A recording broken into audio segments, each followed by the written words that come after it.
Coming up, the coldest day of the winter so far grips South Korea. The mercury plunged overnight with morning readings below minus 10 degrees Celsius. Commuters bundling up in a bid to shield themselves from the intense cold. The U.S. Consumer Price Index shows a rise of 7.1% on year in November. It's the smallest increase recorded in 2022, possibly showing inflation, which has been running at 40-year highs, may have peaked in the United States. It also raises the likelihood the Fed will only raise rates by 0.5% later this week.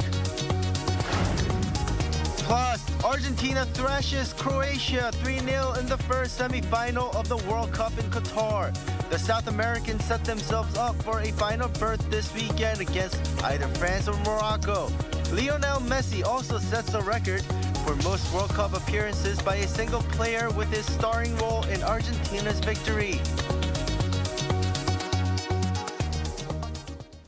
Good morning. Welcome to New Day at Arirang. We begin as South Korea is in the middle of the strongest cold wave of the year. The country saw a sharp drop in temperatures on Wednesday morning, going as low as minus 10 degrees Celsius in some regions, including the capital.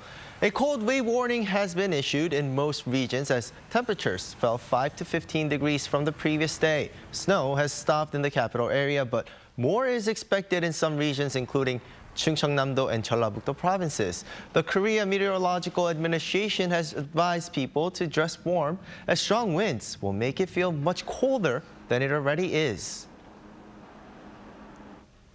The top nuclear envoys of Seoul, Washington, and Tokyo reaffirmed their commitments to completely denuclearize North Korea. South Korea's Kim Gun and his American and Japanese counterparts Sung Kim and Takehiro Funakoshi met in Jakarta on Tuesday for talks on North Korea. The foreign ministry says the three stressed that Pyongyang will face a firm and united response from the international community if it carries out additional provocations, including a 7th nuclear test. They also underlined the importance of trilateral cooperation to show the regime that nothing can be achieved through their provocations. Kim also expressed regret over North Korea's nuclear activity, saying it only weakened its own security and economy. South Korea has expressed its disappointment over Japan's decision to yet again omit the truth in its follow-up report for its Meiji Industrial Revolution sites on the UNESCO Heritage List. On Tuesday, the Ministry of Foreign Affairs said Japan was not keeping its promise, as the recent report posted on UNESCO's website didn't have measures that will provide understanding of the fact that Koreans were forced into labor at some of the industrial sites under harsh conditions during World War II. In addition, it didn't contain measures that would honor the victims. Seoul is urging Tokyo to fully take into account the conclusions of the UNESCO ICOMOS mission report from last year and keep its promise to do so. U.S. consumer price inflation eased more than expected in November, reaching its lowest level in nearly a year. The CPI figures that came out on Tuesday are likely to bolster the Federal Reserve's widely anticipated plan to slow the pace of its rate rises later this week. Our Lee Seung-jae has the details. According to the U.S. Consumer Price Index report that was released Tuesday, inflation dipped to 7.1% in November, lower than the 7.3% forecast by economists and down from 7.7% from a month earlier. The latest figure is also the lowest annual increase since December 2021. The report shows the Consumer Price Index increased 0.1% on year in November after increasing by 0.4% in October. Excluding volatile food and energy prices, core CPI rose 0.2% on month and 6% on an annual basis, also under previous estimates.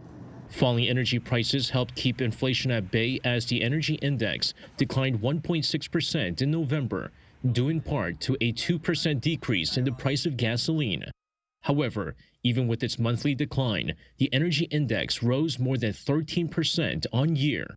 Food prices continue to rise, up 0.5 percentage on month and an increase of 10.6% from a year earlier.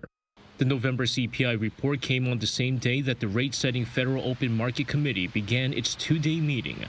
Experts expect the Fed to increase rates by 50 basis points.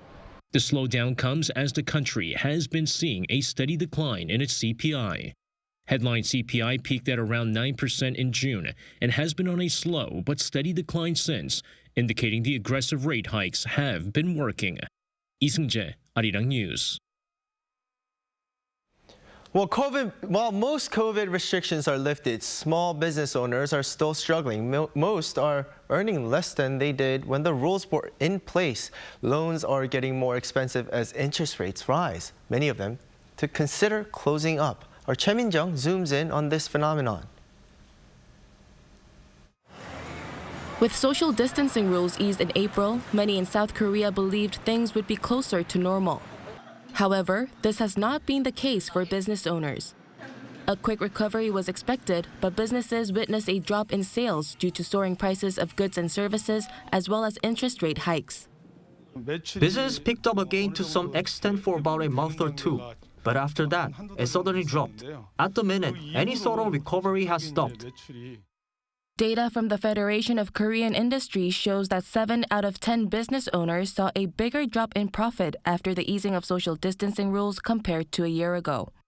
The drop was mainly caused by sharp increases in prices of raw materials, labor costs, as well as rent. Rising loan interest rates are another key factor. The average rate was 5.9%, a 2 percentage point increase from last year. 1 in 5 people took out a loan with a high interest rate of 8% or above. Due to such challenges, 4 out of 10 business owners have thought about closing within the first 3 years. This would have a negative effect on the nation's economy. The proportion of business owners in South Korea is about 25%, the highest among OECD countries. So if they struggle, it can eventually have a significant impact on the economy, so countermeasures are needed. To overcome the current challenges, business owners are demanding that the government draws up policies for lowering interest rates on loans and ways to boost consumption. Choi Min-jung, Arirang News. Life in South Korea seems to be returning to normal, but economically, the recovery has been slow for people on low incomes. New college graduates have been having trouble finding work. Our Shin Ha-young sheds light on the situation.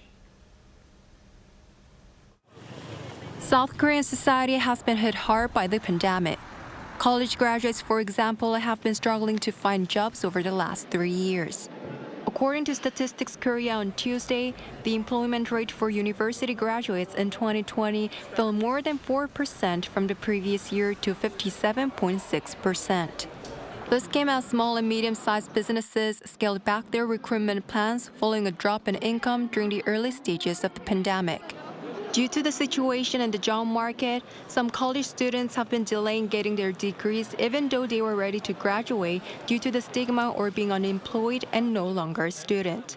The report from Statistics Korea shows that the number of university students who postponed their graduation surged to around 19,000 last year from 13,000 in 2019 before the pandemic. Meanwhile, by job, the number of workers in the platform industry rose during the pandemic. Platform workers refer to people providing specific services or goods to customers using online platforms like smartphone applications or e-commerce sites. Among them, delivery workers took up 76%. Even though life in South Korea has been returning to normal after social distancing restrictions were mostly lifted, low-income groups have seen slow recovery. And the polarization in the average yearly income has been putting more pressure on those groups. The average annual gross income per household for those in the top income bracket in 2020 was 154.6 million Korean won, or about $118,000, nearly 23 times that of bottom bracket. Statistics Korea said that the polarization deepens as those in the high-income bracket have greater earned income, while those in the low-income brackets rely more on transfer income like subsidies, government handouts, and pensions. Shin Ha-young, Arirang News. Scientists in California on Tuesday announced that they were able to create a nuclear fusion reaction that produced more energy than it consumed. Researchers at the Lawrence Livermore National Laboratory of the U.S. Department of Energy were able to use one of the largest lasers in the world to concentrate beams on targets of hydrogen isotopes to larger than a pea. The experiment resulted in a fusion reaction that briefly generated more power than it took to start.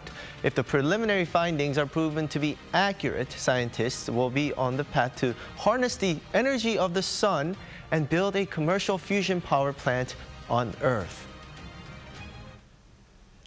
South Korea's media content is gaining massive popularity all over the world. The country aims to expand such content using innovative technology, specifically virtual studios. Shin Ye-eun takes a look at the innovations that Korea is making in its content production. Guess where I am right now? I'm on a spaceship looking out into space. I can even see Earth from here. Though it may look authentic, it's all happening behind this LED wall, which creates realistic graphics and allows content producers to bring life to their imagination without being tied down to any barriers.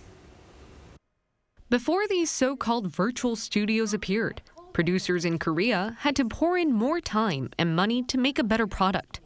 They sometimes had to fly to different locations, make numerous sets, and film using green screens. But advances in digital technology have revolutionized filming. The game changers, LED walls, and tracking devices.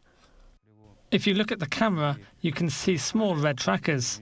Then, if you look up at the ceiling, there's white dots. These white dots reflect light, which the camera tracker detects. This way, the camera maps everything, like the 3D virtual environment shown on the LED screen.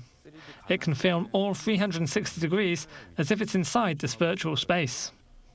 Because K-content has proved its value overseas, more businesses like SK Telecom have jumped into the virtual production industry. It's all about efficiency.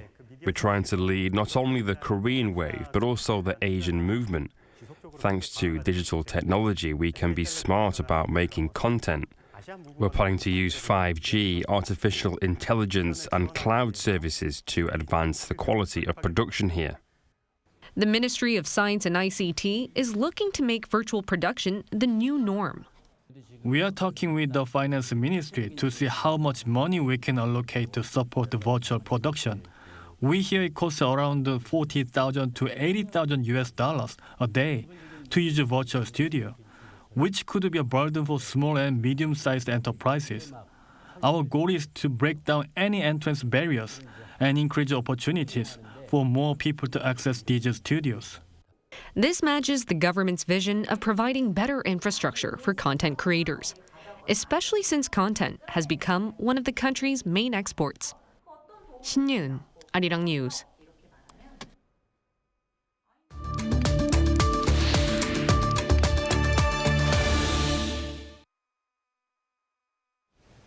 The National Assembly has already missed the original deadline for passing the government's budget bill for next year. And the extended deadline is only a day away, with the two main parties still split on some of the main decisions on the budget. Now, this all comes as the world is facing an economic crisis with inflation and the war in Ukraine causing supply chain disruptions. And South Korea is no exception, with exposure to all these dangers to the nation's economy. So let's connect with Professor Kim Yong-jin of Seogang Business School to see it from an economist's perspective. Good morning, Professor. Good morning. Now, as I mentioned, there are a lot of dangers to the nation's economy at the moment. Is it time for the government to spend more or spend as little as possible? Well, it is kind of a hard question to answer in a simple manner to the economic situation we have here in Korea and global. The most important issue we have to deal with now is the control of the inflation and or stagflation. We are at the verge of stagflation. To control inflation, most governments have raised the interest rate and tighten the volume of the currency. In this situation, the government should not spend taxpayers' money a lot.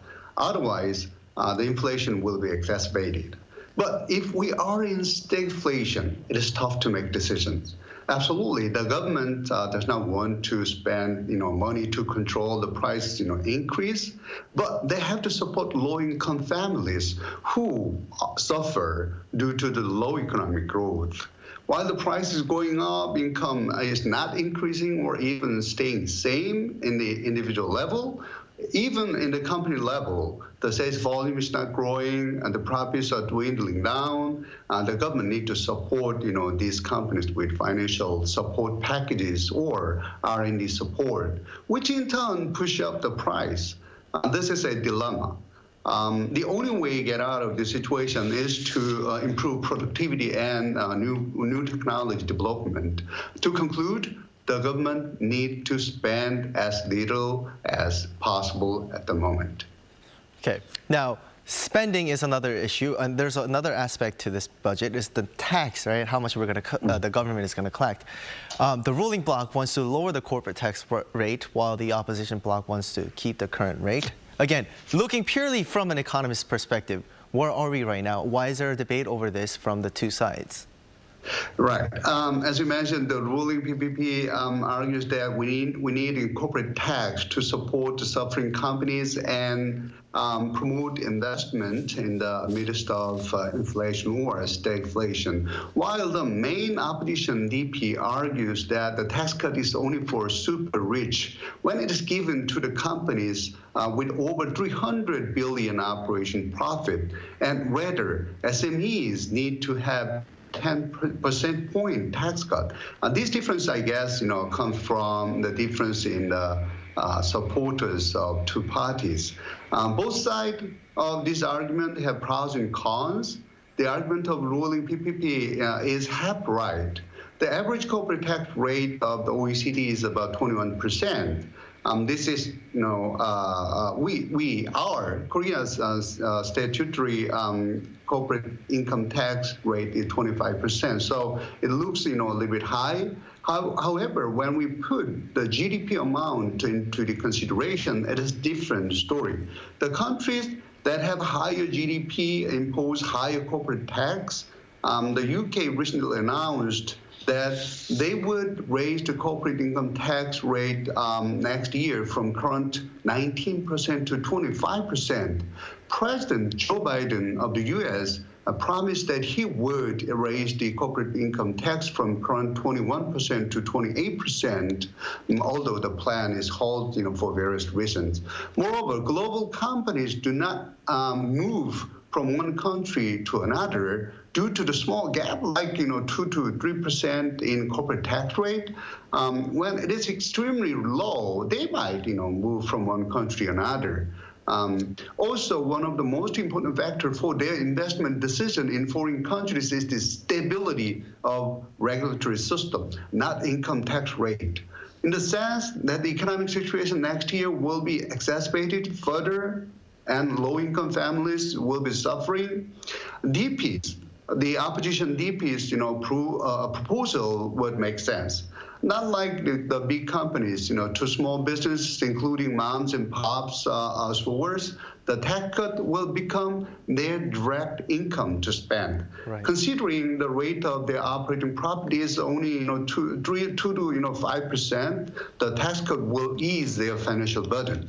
However, again, when SMEs in Korea have many types of preferences like tax exemptions and deductions, and the tax cut may have adverse effect. I mean, in Korea, there are about 48% of taxpayers who do not pay any money.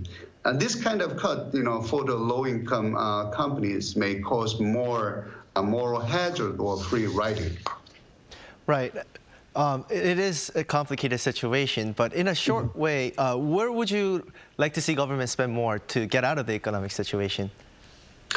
I believe, the most important thing Korean government need to think of is that the economic paradigm is changing. The digital transformation, ESG, environmental, social, and governance, this ESG management are the key driver for the paradigm changing. We are experiencing the huge changes in energy, mobility, manufacturing, and services.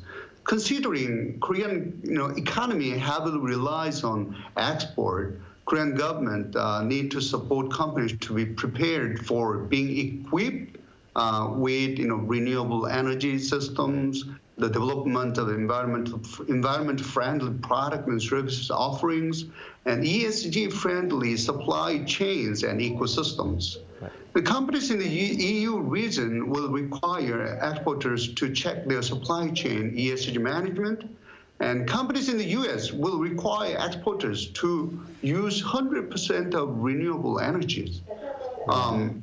If Korean companies cannot comply with the request, from importers in the US and the EU, they will left out from the supply chain. Right. So, sorry, Professor. We're running out of time a little bit, but it is a good point. I think we've got your message in terms of the spending, and thank you so much for your insights, and I hope you have a great day, Professor. All right. Thank you, for having me. Have a good one.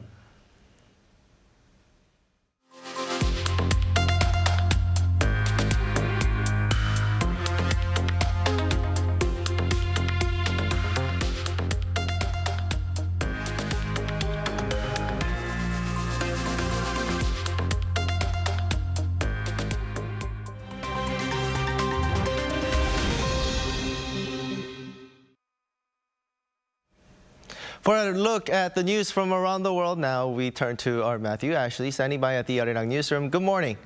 Good morning, Do-young. Now let's start with the latest from the Qatar 2022 World Cup, as Argentina is through to the World Cup final after beating Croatia 3-0. Well, that is right. Two-time World Cup winner Argentina cruised to victory against 2018 World Cup finalist Croatia. Now, the win means the South American side reaches its 6th World Cup final. Argentina opened the scoring with a penalty by captain Lionel Messi in the 34th minute. Then 5 minutes later, Julian Alvarez doubled Argentina's lead before scoring the team's 3rd goal in the second half. The win also means that Messi has a chance of claiming the record for the most appearances at the World Cup. He is currently tied at 25 appearances with Lothar Matthäus of Germany. Defending champion France takes on underdog Morocco in the other semi-final on Thursday at 4 a.m. Korea time. Moving on now, at least 55 people have been killed in the Democratic Republic of Congo's capital, Kinshasa. This following heavy rains on Tuesday that triggered floods and landslides. According to authorities, the deaths mainly occurred on hillsides and when homes were swept away. The death toll is expected to climb. Entire neighborhoods have been flooded and roads damaged by sinkholes. Kinshasa, once a cluster of small fishing villages, is now home to some 15 million people. It's vulnerable to flooding due to badly regulated urban planning and an increase in torrential downpours due to climate change. This comes 3 years after another flood in the capital killed 39 people. Now turning to news from the world of cryptocurrency, Sam Bankman-Fried, founder of the collapsed exchange FTX, has been charged by the U.S. Department of Justice on 8 counts, including allegations of fraud, illegal campaign contributions, as well as other alleged criminal acts. Bankman-Fried, commonly referred to as just SBF, was arrested in the Bahamas on Monday and is now pending extradition to the U.S. SBF's request for bail has also been denied, and he has been remanded to prison in the Bahamas until February 8th. It follows the crash of FTX in November, mainly due to a lack of liquidity and severe mismanagement of funds, including customer deposits. The company then filed for bankruptcy, preventing users from accessing their digital assets. A court filing last month also showed that FTX owes its 50 biggest creditors roughly $3.1 billion US.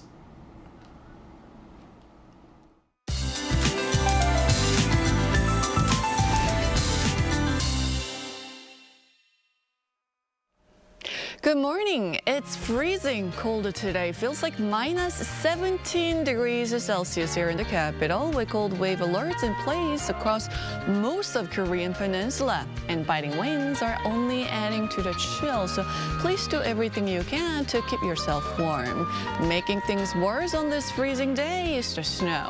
The west coast is seeing snowfall with a heavy snow advisory issued in Chungcheong, Namdo, and Jeollado, as well as for the mountainous regions on Jeju Jeju Island with up to 7 centimeters expected until tonight, so drive and walk with special care. Afternoon highs will remain below zero in Seoul at just -3 degrees, Daegu and Gwangju at positive 1 degree Celsius, but temperatures will feel 5 to 7 degrees lower than what the thermometer says today. Another round of snow is in the forecast for Thursday for the central regions, and then for the next few days, several parts of the country will experience extreme cold, with some areas dropping well below -10 degrees Celsius. With that, here's a look at the weather conditions around the globe.